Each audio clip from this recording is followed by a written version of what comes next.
Suamiku jauh lebih muda.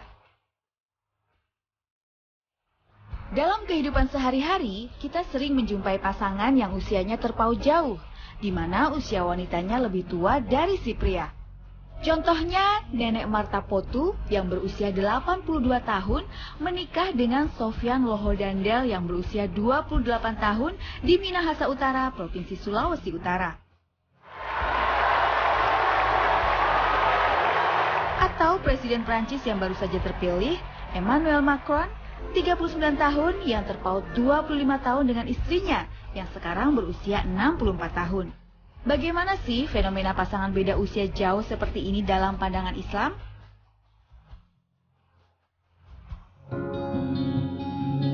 Sebenarnya Nabi Muhammad SAW sudah mencontohkan sendiri bagaimana menikah dengan perbedaan usia yang jauh. Beliau menikah dengan istri pertamanya Khadijah yang jauh lebih tua 15 tahun. Saat itu Rasulullah berusia 25 tahun, sedangkan Khadijah berusia 40 tahun. Namun, kehidupan keluarga Nabi tetap harmonis bahkan menjadi panutan kita semua.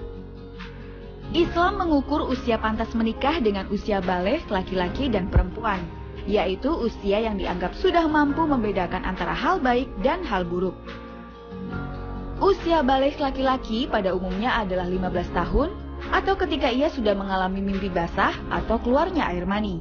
Sedangkan usia baligh untuk perempuan adalah sekitar 9 tahun atau pada saat ia sudah mengalami menstruasi. Namun Islam tidak kaku dengan hal ini karena menikah harus mempertimbangkan juga faktor kematangan mental dan spiritual seseorang. Dalam surat An-Nur ayat 32, Allah berfirman yang artinya, "Dan kawinlah orang-orang yang sendirian di antara kamu dan orang-orang yang layak kawin dari hamba-hamba sahayamu yang laki-laki dan hamba sahayamu yang perempuan.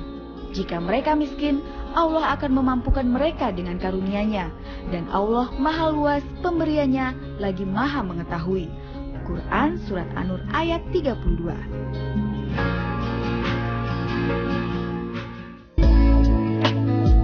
Menikah adalah salah satu jalan ibadah, menggenapkan separuh agama dan menjaga kehormatan kita. Perbedaan usia yang jauh bukanlah kendala dalam berumah tangga. Lalu bagaimanakah memilih calon istri atau suami yang baik menurut Islam? Rasulullah SAW bersabda yang artinya, wanita biasanya dinikahi karena 4 hal, karena hartanya, karena kedudukannya, karena parasnya, dan karena agamanya. Maka hendaklah kamu pilih karena agamanya atau keislamannya. Sebab kalau tidak demikian, niscaya kamu akan merugi. Hadis riwayat Bukhari Muslim. Dari hadis tersebut telah jelas bahwa agama adalah faktor utama yang harus dipertimbangkan saat memilih calon istri. Lalu bagaimana dengan memilih calon suami?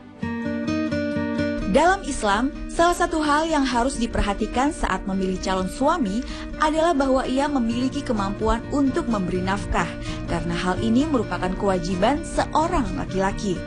Bagi suami yang menyia-nyiakan hak istri, anak-anak, serta kedua orang tuanya dalam nafkah, maka hal tersebut termasuk dalam kategori dosa besar. Rasulullah bersabda, "Cukuplah seseorang itu berdosa bila ia menyia-nyiakan orang yang menjadi tanggungannya." Hadis riwayat Ahmad Abu Daud.